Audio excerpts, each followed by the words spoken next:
डोबरा चांटी एक आधा अधूरा राजनीतिक पुल जो संकीर्ण राजनीति का जीता जागता प्रमाण है, जिसकी दुख भरी दास्तान, जिसकी कहानी हमने पिछली वीडियो के माध्यम से आप सबके बीच में रखी थी और उम्मीद जताई थी कि काश ये पुल इस बार राजनीति की भेंट ना चढ़े। लेकिन वर्तमान राजनीति को देखकर यह कहना गलत नहीं होगा कि होता वही है जो मंजूरे नेता होता है।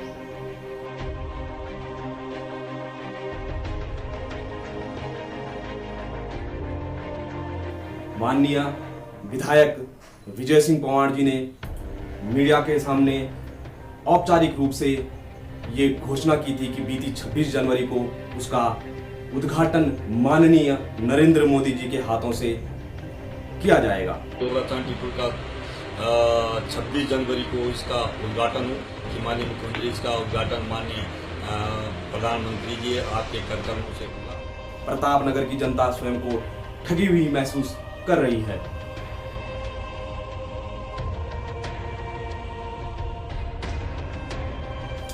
नमस्कार, मैं हूं सुधाकर भट्ट और आप देख रहे हैं 12 मास यूट्यूब चैनल।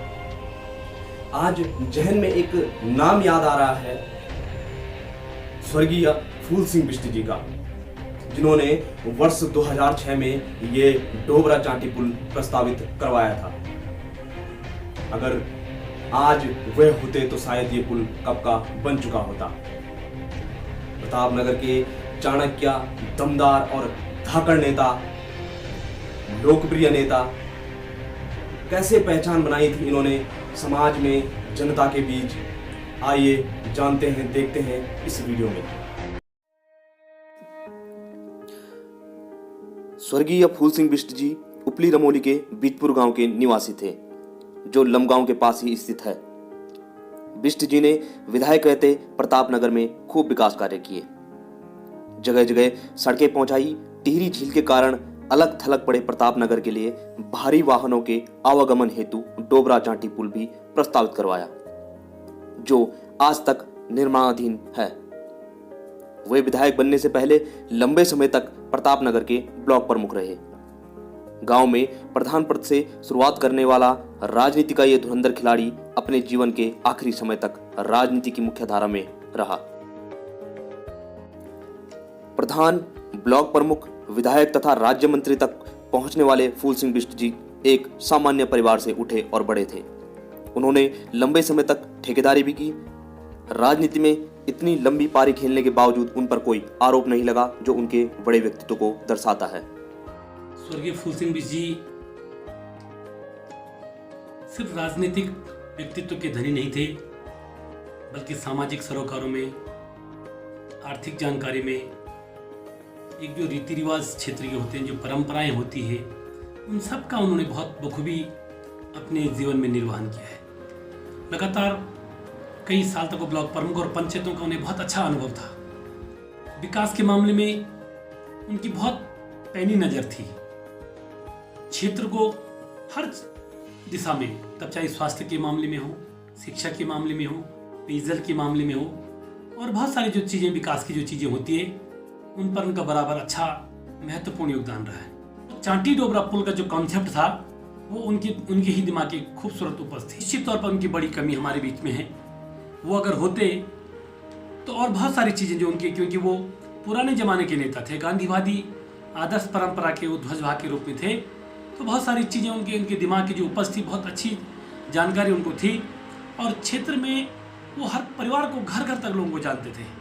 जो उनका कॉन्सेप्ट था, दूरगामी जो सोच थी उनकी, वो एक बेहतर सोच थी। आज अगर हमारे बीच में होते तो बहुत सारी चीज़ें होती। चांटी डोबरा पुल भी बन गया होता, क्योंकि मुझे ये आज लगता है कि चांटी डोबरा पुल सिर्फ राजनीति की भेंट चढ़ा है। सिर्फ जो बड़ी भारी राजनीति के जो बड़े मगरमच्छ हैं, उनका पेट भरने के लिए चांटी डोबरा पुल हुआ है। आज 300-350 करोड़ रुपए उस पर खर्च हो गए। फूल सिंह जी क्षेत्र में हर वर्ग से अपना सीधा जुड़ाव रखते थे। उन्हें विधायी कार्यों की अच्छी समझ थी। 2002 से 7 तक सदन के अंदर यदि किसी मसले पर फूल सिंह जी अपनी बात रखते तो सीएम तिवारी जी सहित सभी मंत्री, विधायक और अधिकारी उनकी बातों को गौर से सुनते, क्योंकि वो जमीनी हकीकत से जुड़े मसलों को सीधा उठाते थे। फूल सिंह जी पहले कम्युनिस्ट पार्टी में रहे। पूरा प्रतापनगर तब लाल घाटी के नाम से प्रसिद्ध था। यूपी के जमाने प्रतापनगर के धारकोट गांव के स्वर्गीय गोविंद सिंह नेगी 2 बार टिहरी सीट से विधायक भी रहे। 1980 में बीजेपी के गठन के बाद पृथ्वी चंद्र मोला, केदार सिंह राणा, ओम प्रकाश पैनुली जैसे लोगों ने बीजेपी की जमीन बनानी शुरू की। हालांकि न पृथ्वी चंद्र जी और ना ही केदार राणा ना ओपी पैनुली कभी विधायक या दायित्वदारी बन सके, क्योंकि समय बदलता गया और बीजेपी भी इन पुराने लोगों को भूलती चली गई। वरना कभी निशंक जी, ज्ञान सिंह नेगी जी और आदि लोगों के साथ काम करने वाले ओपी पैनुली की अनदेखी न होती। कभी डॉक्टर हरस सिंह रावत, कैलाश बहुगुणा के रूममेट रहे ओपी पैनुली जी कोटद्वार श्रीनगर में आरएसएस कार्यालय के प्रमुख भी रहे, जहां तीरथ सिंह रावत, वर्तमान सीएम त्रिवेंद्र सिंह रावत जैसे लोग तब इनके निर्देश में इनके साथ कार्य करते थे। ये वक्त का बदलाव है जो सफल हो गया। उसके संघर्ष को सभी सलाम करते हैं, वरना व्यक्ति गुलामी में ही खो जाता। फूल सिंह जी वर्ष 2002 में कांग्रेस के टिकट पर विधानसभा पहुंचे। उत्तराखंड की पहली निर्वाचित सरकार के मुखिया बने स्वर्गीय नारायण दत्त तिवारी। तिवारी जी ने तब खूब लाल बत्तियां बांटी थी। स्वर्गीय फूल सिंह बिष्ट जी का कद बढ़ा और उन्हें राज्य मंत्री का दर्जा देकर भागीरथी नदी घाटी प्राधिकरण का उपाध्यक्ष बनाया गया।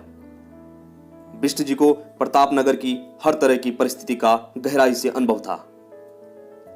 फूल सिंह जी ने प्रतापनगर के विकास कार्यों के लिए कई कार्य किए। वो जमीनी स्तर की समस्याओं से रूबरू थे। फूल सिंह जी ने एक बार उपली रमोली से जिला पंचायत का चुनाव भी हारा, लेकिन वो सदैव जनता के बीच जुड़े रहे और हमेशा जन संघर्षों के लिए लड़ते रहे।